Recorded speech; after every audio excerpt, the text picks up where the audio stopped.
नमस्कार सभी भाई बहनों को दिवाली की हार्दिक शुभेच्छा। दिवाली ये हमारे उत्सव नहीं महोत्सव है, महा उत्सव है। और ये महा उत्सव कैसे मनाना चाहिए, उसके बारे में क्या क्या हमारे यहाँ मान्यताएं है, इसके बारे में हम आज देखेंगे। वैसा देखा जाए तो हमारे हर महोत्सव कृषि संस्कृति के साथ में जुड़े हुए हैं। क्योंकि भारत ये कृषि देश है और कृषि प्रधान देश है, जिसके हर उत्सव कृषि की उपज के साथ में और कृषि की हर परंपरा के साथ में जुड़ा हुआ है। अब हम जब देखते हैं कि ये उत्सव, जैसे हर एक उत्सवों में अलग अलग तरीके के लोगों ने किंवदंतियाँ भी डाली हुई है और उसके ऊपर प्रतिरोध भी बहुत सारा है। कुछ लोग कहते हैं कि हमारे हर त्यौहार और उत्सव में कुछ दूसरे धर्मीय लोग या हमारे ही कुछ लोग जो पुरोगामी खुद को कहते हैं, वो उसकी गलतियां निकाल के उसमें डाल देते हैं। और जैसी गलतियां आपने देखा होगा कि गुड़ी पाड़वा के वक्त में जो नव वर्ष होता है, मराठी का नव वर्ष है गुड़ी पाड़वा, क्योंकि किसानी की साल बदलता है उस वक्त, मौसम का साल बदलता है उस वक्त। मगर कहते हैं कि उस दिन छत्रपति संभाजी राजे की भी हत्या हुई थी और उनका जो सिर था वो भाले में टांग कर उनकी विडंबना करने के लिए, अपमान करने के लिए भी उस दिन घुमाया गया था। उसी तरीके से 6 दिसंबर आपको पता होगा कि 6 दिसंबर को बाबा साहब का महापरिनिर्वाण हुआ था और उसी दिन बाबरी मस्जिद गिरी थी। तो उसी तरह से तुकाराम बीज का भी एक बारे में विवाद है कि तुकाराम महाराज का क्या हुआ, हत्या हुई या कैसे हुआ, इसके बारे में भी है। तो हर एक, और दिवाली के बारे में भी बहुत सारी चर्चा है। तो क्या दिवाली, ये सारे उत्सव निषेध दिन मनानी चाहिए या उत्सव दिन मनाने चाहिए? देखो भाइयों, ये धर्म और भगवान ये गरीब लोगों के लिए, जिनको व्यवस्था नहीं समझती, ऐसे लोगों के लिए जीने का आधार होते हैं। हम जब जाके उनको तुरंत बोलते कि ये गलत है, सारा गलत है, तो वो हमारा सुनना बंद कर देते, हमारी बात नहीं करते। हम ढंग से समझाने का प्रयास ही नहीं करते। हमको लगता है हमको जो समझ में आया वही अंतिम सत्य है।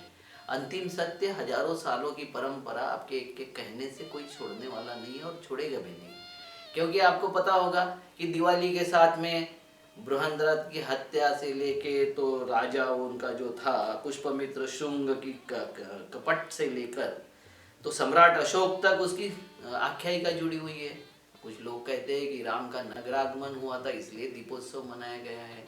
ये दीपावली उत्सव 12वीं यानी गौ बारस से लेके छठ पूजा तक चलते रहता है और ये पूरा 5-7 दिन चलने वाला ये उत्सव है। 8 दिन चलता है ये उत्सव। ये क्या है उत्सव? ये हर एक दिन की क्या क्या व्याख्या है, किस तरीके से ये हर एक दिन मनाते हैं और मनाना चाहिए। क्योंकि हम अगर कहते हैं कि ये नहीं मनाना चाहिए, नहीं करना चाहिए, वो नहीं, आपको पता है कि छोटे बच्चों को निगेटिव जो आज्ञा देते हैं, निगेटिवनेस जो बताते हैं, तो छोटे बच्चे वायलेंट हो जाते हैं, रिवोल्ट करते हैं, वो मानना बंद कर देते हैं। हमें क्या करना चाहिए कि उसका पॉजिटिवनेस बताना चाहिए, पॉजिटिव बातें बताने चाहिए। हम बताते नहीं, कोई पॉजिटिव हमारे पास नहीं है। पटाखे मत फोड़ो, ये मत करो, दिवाली मत मनाओ, पूजा मत करो, फलाना मत करो, ठिकाना मत करो। अरे करते क्यों हैं? साल भर का ये खरीफ मौसम जो सबसे बड़ा मौसम है इस देश का, उस खरीफ मौसम की फसल घर में आती है और वो फसल घर में जब आती है तो साल भर मेहनत करने वाला आदमी, उसके बच्चों को नए कपड़े मिलते हैं, कुछ मिष्टान्न खाने को मिलते हैं, कुछ घर में आनंद का वातावरण होता है। वरना किसानी में 12 महीने और 24 घंटे वो लगे रहना पड़ता है। किसान को फुर्सत नहीं है इधर उधर झांकने की और देखने की, इसीलिए तो वो पीड़ित है, इसीलिए तो उसका शोषण हो रहा है, क्योंकि सोचने की भी फुर्सत नहीं दी है हमने। जिस तरीके से वो लगा हुआ है उसमें कहीं सोचने की फुर्सत नहीं है और उसके कारण उसमें कोई बहुत जल्दी तब्दीली आएगी, इसकी भी हमने अपेक्षा नहीं करनी चाहिए। तो हम देखते हैं कि गौ बारस क्या है।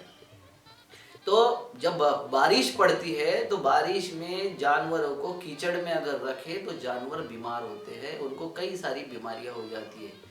तो ये बारिश के दिनों में जानवरों को पहाड़ों पर, ऊंची जगहों पर भेज दिया जाता है। गौपालक के साथ में ऊंची जगहों पर भेजते हैं। तो गौ बारस के दिन वो सारे जानवरों को घर में लाके उनकी गिनती की जाती है, उनको खिलाया जाता है, घर का अनाज खिलाया जाता है, नवा आया हुआ अनाज खिलाया जाता है, उनका सम्मान पूर्वक, क्योंकि वो हमारा असेट है, संपदा है, संपत्ति है, तो उनको उनकी व्यवस्था हम गांव में करने का शुरुआत का दिन है कि वो हमारा आगमन हो रहा है, गौ आगमन उस दिन हो रहा है, हमारे पशुधन का आगमन नगर में हो रहा है, उसका वो दिन है। दूसरी धनतेरस है, दूसरे दिन धनतेरस होता है। धनतेरस क्या है? धनतेरस है कि हमारी गृहोपयोगी वस्तुएं, कृषि उपयोगी वस्तुएं, स्वर्ण अलंकार आदि, इनकी खरीद फरोख और प्रदर्शन, क्योंकि कोई खरीदने जाएगा तो कोई दिखाने भी जाएगा। हमारी इस वक्त सारी उत्पादन हमारे हाथों में होता है, जो मार्केट में भेजने के लिए तैयार होता है। वो उत्पादन भेजना है और हमको जो चाहिए, साल भर की जो वस्तुएं चाहिए वो हमको लाना है। तो इसके लिए ये धनतेरस के दिन में हम उसको कहते हैं कि कुछ ना कुछ खरीदना चाहिए, कुछ ना कुछ पूजा करनी चाहिए। पूजा किस बात की है? तो उसका आगमन का स्वागत। पूजा का कुछ ये नहीं होता है, पूजा मतलब कर्मकांड करने की जरूरत नहीं है, उसके आगमन का स्वागत होना चाहिए और वो हम करते हैं। मगर उसको रूप और कैसे दिए कर्मकांडों का, तो उसको एक मुलामा चढ़ा देते हैं। तो कर्मकांड ये धंधा होता है, वो पाखंड है, कर्मकांड नहीं करना चाहिए, मगर उस दिन का महत्व समझने की जरूरत है। उसके बाद में नरक चतुर्दशी आती है, जिसको नरक चतुर्दशी भौमासुर की भी बात उसमें कथाएं जोड़ी गई है कि नरकासुर का वध किया था, भौमासुर का वध किया था, बलि राजा का भी वध किया था। भौम मतलब भूमि, भौमासुर मतलब जिसके कब्जे में भूमि थी। वो कौन राजा था? वो बलि राजा था, जिसके कब्जे में पूरी भूमि थी। वो क्या था? समविभागी राजा था। वो सबको बोलता था कि मैं किसी को जाति के, धर्म से, भाषा से, वर्ण से किसी को विशेष अधिकार नहीं दूंगा, सबको समान अधिकार दूंगा। ऐसे समविभागी राजा को छल पूर्वक उस दिन मारा गया। क्यों मारा गया? क्योंकि उसने जब गौ की गिनती की थी, उसका गौधन प्रचंड बहुत बड़ा देखा गया, उसके धन की आरास देखी गई। जो धन की आरास और उसके प्रलोभन में उन्होंने वामनी संस्कृतों ने उसकी हत्या की, षड्यंत्र पूर्वक हत्या की, जिसके डेड बॉडी नहीं मिली, इसलिए अमरत्व दे दिया। उसको कहते हैं कि वो अमर है। बलि कभी मरता नहीं, वो फिर से आता है, अपने बच्चे खुशी है कि नहीं है, खुश है कि नहीं, वो देखने के लिए आता है। तो ओनम पोंगल से लेके तो हर जगह उसका उत्सव मनाने की, आज भी हम बोलते हैं कि इडा पीड़ा टो बोइस राज्य। क्यों बोलते हैं हम? क्योंकि आज भी हमारे जहन में वो खुशियां है कि बलि राज्य कैसा था, तो सबके लिए समान तरीके से सोचता था, समान अवसर थे। हमारा संविधान का भी ये कहना है कि सबको समान अवसर और अत्यंत पिछड़े जो नीचे का तबका है उसको विशेष अवसर देने के लिए संविधान लिखा है। यही तो बलि का संविधान था, यही बलि राजा कहता था। उसको जब छल कपट से मारा गया तो हमारे एक और ये आरोपित कर दिया गया, उन्होंने उसका ये मनाया था कि हमने अभी बलि को मारा है तो बलि प्रतिपदा है। तो हमारे लिए तो शोक का दिन है, हमारे दुख का दिन है। मगर ठीक है, दुख कितने दिन, कोई भी आदमी का दुख होना चाहिए, ठीक है, हमने, मगर उसके ऊपर हमने क्या करना चाहिए ये सोचने की जरूरत है।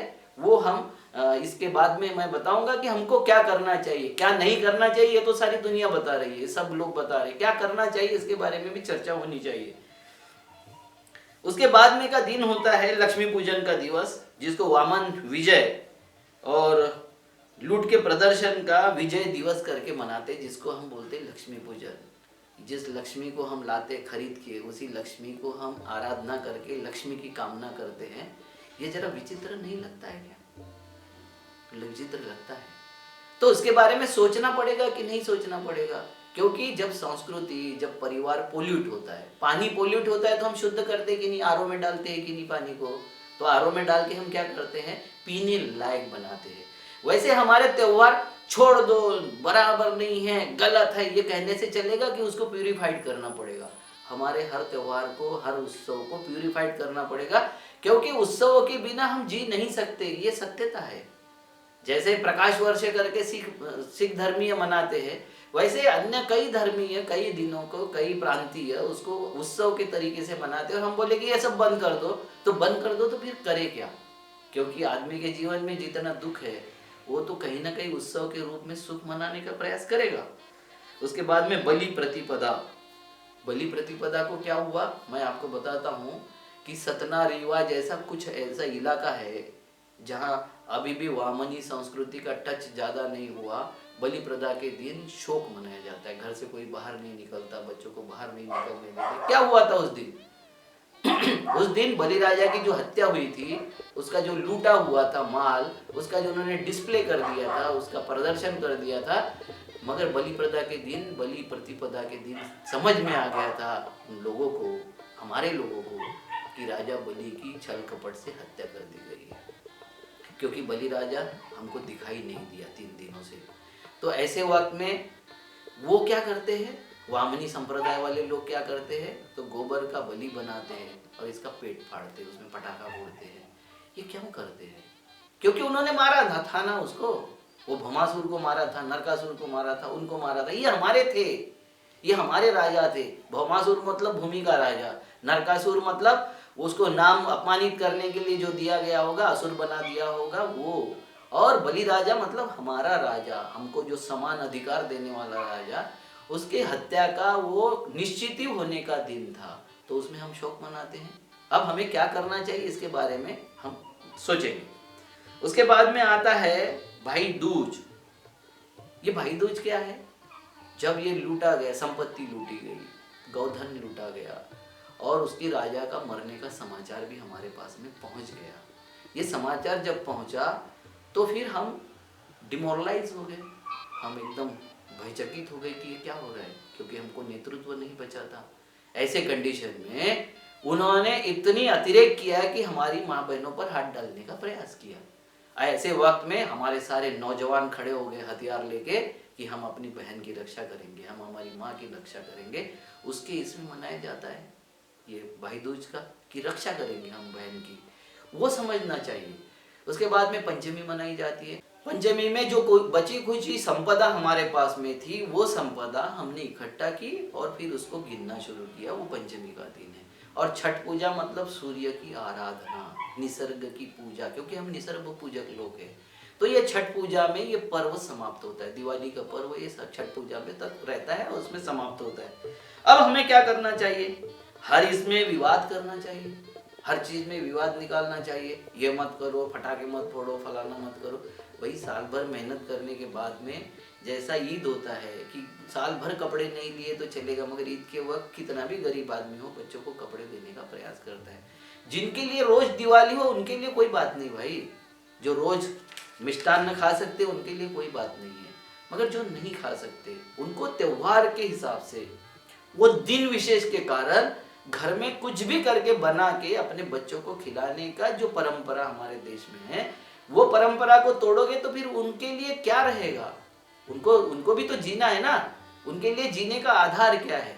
हम भगवान नकारना और उत्सवों को नकारना मेरे लिए हो सकता है कि वो एक क्या बोलते हैं, फैशन हो सकती है, मगर जिनको उत्सव मनाने के लिए ना तो समय है, ना पैसा है, ना वातावरण है, ऐसे लोगों के लिए दिन विशेष ही होता है कि जिसमें वो उत्सव मनाए, आनंदित रहे और आनंद अपने परिवार को दे। ये मनाने का हम कैसे छीन सकते हैं? नहीं छीनना चाहिए। इसलिए कैसे मनाए इसको ध्यान से देखना चाहिए।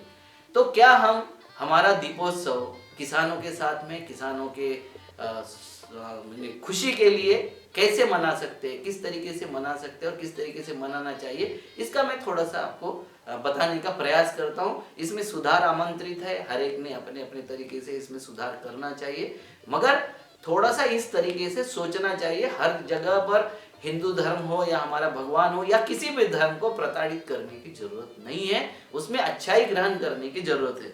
तो अच्छाई क्या है? गो बारस। गौ बारस क्या होगा? हमारा जो पशुधन है। अब तो शहरों में हम रहते हैं, गौ बारस हमारे पास कुछ नहीं है, तो हमारा धन क्या है? जो शहरों में धन होगा, विद्या हमारा धन है, इंफॉर्मेशन हमारा धन है, हमारे शहर में घर गार ये होता है, ये सब धन है। इसको फिनिश करना चाहिए ना, इसको बुला के एक बार रिवीजन होना चाहिए, उसको समझना चाहिए। हमारे घर में जो किताबें हैं वो किताबों को ठीक ठाक रखना चाहिए, उसका वेरीफाई करना चाहिए क्या है, कितनी गई है, कितनी रही है, ये सब करना चाहिए। गौबारस के दिन ये होना चाहिए। जहाँ तक जिनकी कृषि संस्कृति के पास में संबंध है, तो दिवाली हमको गांव में मनानी चाहिए, उन किसानों के साथ मनानी चाहिए। अगर फटाके देखना ही है तो हमने फोड़े क्या और गांव में किसी ने और ने बच्चों ने फोड़े क्या, कोई फर्क है क्या? कोई फर्क नहीं है। फटाके फोड़ने से अगर हम आनंदित होते हैं तो उनके साथ में फोड़िए। दिवाली मना के हम खाएंगे तो और कुछ सोना बनेंगे और वो खाएंगे तो गोबर बनेगा, ऐसा तो होता नहीं है। सबके पेट में जाके वही बनता है। तो मिल बांट के खाने का उत्सव क्या हम बना सकते हैं दिवाली को? जिनके पास में संपन्नता है वो मिल बांट के खाने का उत्सव मनाएंगे तो बहुत आनंदित होगा, हम भी आनंदित होंगे, हमारा समाज भी आनंदित होगा। उसके बाद में आता है धनतेरस। अब धन क्या है हमारा? हमारा धन आज किसके पास में कितनी खेती है, कितना घर है, कितना पशुधन है, ये धन नहीं माना जाता है। किसके पास में कितनी डिग्रियां है, कितना कौन एजुकेटेड है। और ये इंफॉर्मेशन का एरा है। ये इंफॉर्मेशन के एरा में किसके पास में कितनी जानकारी है और वो जानकारी का हमारे समाज के लिए, हमारा उस समाज के लिए जो गरीब समाज है, हमारा वो समाज जो मेहनत का समाज है, उसके लिए क्या उपयोग हो सकता है, उसका चिंतन हमको करना चाहिए जो शहर में बैठे हैं। क्योंकि हमारे ऊपर समाज ऋण भी है। जैसे देव ऋण आप मानते हो, देश ऋण मानते हो, वैसे समाज ऋण भी है, परिवार का ऋण भी है। तो क्या परिवार के लोगों के साथ में हम ये इंफॉर्मेशन शेयर कर सकते हैं? उसके लिए हम एक उत्सव का स्थापना कर सकते हैं, वो करना चाहिए। उसके बाद में है भौमासुर नरक चतुर्दशी। उसके दिन मुझे लगता है इस दिन हमने ना तो शोक मनाना चाहिए, ना हमको आक्रोश करना चाहिए। नरक चतुर्दशी के दिन हमको बलि राजा का आगमन करना चाहिए, बलि राजा को बुलाना चाहिए। और बलि राजा को बुलाने का मतलब क्या होता है कि बलि राजा जैसा समविभागी था, वैसे क्या हम समविभाग किस इसमें, हमारी मिठाई में, हमारे फटाकों में, हमारे कपड़ों में जितना हो सकता है हमसे उतना समविभाजन करने का हम प्रयास करें। हमारे यहाँ तो ऐसा चलता है कि लड़कियों के लिए अलग बिहेवियर, लड़कों के लिए। जब घर में ही हम समविभाजन नहीं करते तो क्या हम रिश्तेदारों में समविभाजन करने की सोच सकते हैं? ये सोचना चाहिए, इसके बारे में, इसका उत्सव मनाना चाहिए। क्योंकि खुशी बांटने से बढ़ती है और खुशी बांटना चाहिए। ये मुझे लगता है उसके लिए हमने, समाज ने मिलकर कुछ ऐसा वर्क फ्रेम बनाना चाहिए कि भैया ऐसे करके हम गांव में जाके मनाएंगे। ये करके कई लोग अभी भी गांव में जाके ही दिवाली मनाते, पूरे परिवार के साथ में मनाते। हमारे परिवार में भी सारे लोग इकट्ठा होकर ही दिवाली मनाते और सबके लिए समान खुशी हो, इसका हम प्रयास करते हैं। उसके बाद में आता है जो लक्ष्मी पूजन है। हमारी लक्ष्मी कौन है? हमारी लक्ष्मी है माता नैऋत्य। वो नैऋत्य उत्सव होना चाहिए उस दिन। क्या है माता नैऋत्य? किसानी माने जो कार्य है, कृषि कार्य है, उसका खोज करने वाली वो माता थी हमारी, जिसने हमको, अगर हम कृषि नहीं करते, हम अगर गांव नहीं बसाते तो क्या हम घूमते नहीं, घुमंतु जातियां नहीं होती अभी। और जब तक नहीं बसते, एक जगह नहीं बसे, तो हम क्या, विकास नाम की जो अभी चीज है जिसको विकास बोलते हैं, ये विकास वाली चिड़िया नहीं। सचमुच जो विकास है कि स्थैर्य, जीवन को जो स्थैर्य होना चाहिए, वो स्थैर्य मिलने के लिए माता नैऋत्य ने कृषि की खोज की। और वो कृषि की खोज जिसने की, उसके दिन से ये माता नैऋत्य दिन मनाना चाहिए, क्योंकि उसका उस दिन राज्यारोहण हुआ था। इस दिन पर ये भी आख्यायिका है, जैसे मैंने बाकी आख्यायिका बताया वैसे ये भी आख्यायिका है कि ये जो लक्ष्मी पूजन के दिन में हमारे नैऋत्य माता का राज्यारोहण हुआ था। तो उसका राज्यारोहण मनाना चाहिए कि नहीं मनाना चाहिए? बिल्कुल मनाना चाहिए। अगर हम कृषि संस्कृति है और हम अगर कृषि प्रधान देश है तो माता नैऋत्य को हमके भूल के नहीं चलेगा ना। हम 4 हाथ की माटी से बनाई हुई लक्ष्मी को खरीद के लाते हैं और उसी लक्ष्मी से धन की अपेक्षा करते हैं। उसके बजाय जिसने उपज पैदा किया, जिसने हमको कृषि की महत्वपूर्ण संस्कृति और सभ्यता प्रदान की, उस माता का स्मरण होना चाहिए। और स्मरण आनंद के रूप में होना चाहिए, धन धान्य के साथ होना चाहिए, मिठाई के साथ होना चाहिए, फटाकों के साथ होना चाहिए। बिल्कुल होना चाहिए, क्यों नहीं होना चाहिए? ये होना चाहिए, मगर हम नहीं करते। एक तरफ होता है कि राम आए ही नहीं थे, राम काल्पनिक थे, उसका दीपोत्सव नहीं मना सकते। प्रकाश वर्ष के रूप में सरदार जी मनाते दीपोत्सव। तो हर एक चीज में विवाद पैदा करने से अच्छा है कि हम अब कुछ नया बताएं। निगेटिव आदेश और निगेटिव एनर्जी फैलाने से अच्छा है कि पॉजिटिव एनर्जी फैलाना, ये बहुत ज्यादा अच्छी बात होती है, इसको हमने करना चाहिए। उसके बाद में आता है कि बलि उत्सव। ये बलि उत्सव हमको मनाना ही चाहिए, क्योंकि आज भी हम किसान को बलि राजा कहते हैं। हमारी संस्कृति बलि राजा की देन है, हमारी सभ्यता ये बलि राजा की देन है। हमारी जो सिंधु सभ्यता से लेके अब तक की जो सभ्यता है वो किसानी उपज पर ही आधारित है। जिस वक्त मानसून बहुत अच्छा होता है तो हमारा जीडीपी ग्रोथ अच्छी होती है। इस वक्त ये कोरोना काल में जब जीडीपी ग्रोथ बाकी सब ने उद्योगों की माइनस में 24% माइनस में चली गई है, उस वक्त भी किसानियों की कृषि की ग्रोथ +4% है। तो ये देश का मूल आधार क्या है? हमारा देश कभी सरेंडर नहीं हुआ, हमारा देश कभी उस तरीके से दूसरे की तरफ कटोरा लेके खड़ा नहीं हुआ। उसका कारण है कि अनाज में, कपड़ों में, हर चीज में जो जीवनावश्यक वस्तु है उसमें परिपूर्ण करने का काम इन्हीं किसानों ने, इन्हीं बलिराजाओं ने किया था। तो जिस बलिराजा को हम सोचते हैं कि उसको मारने का उन्होंने उस दिन मातम मनाते हैं, क्यों नहीं हम उसका पूजन करें, क्यों नहीं हम उसके बारे में उत्सव मनाएं और उसकी आनंदित होकर ये समझे कि अभी बलि का राज्य अगर हम चाहते हैं तो हमारा वैचारिक प्रबोधन होना चाहिए।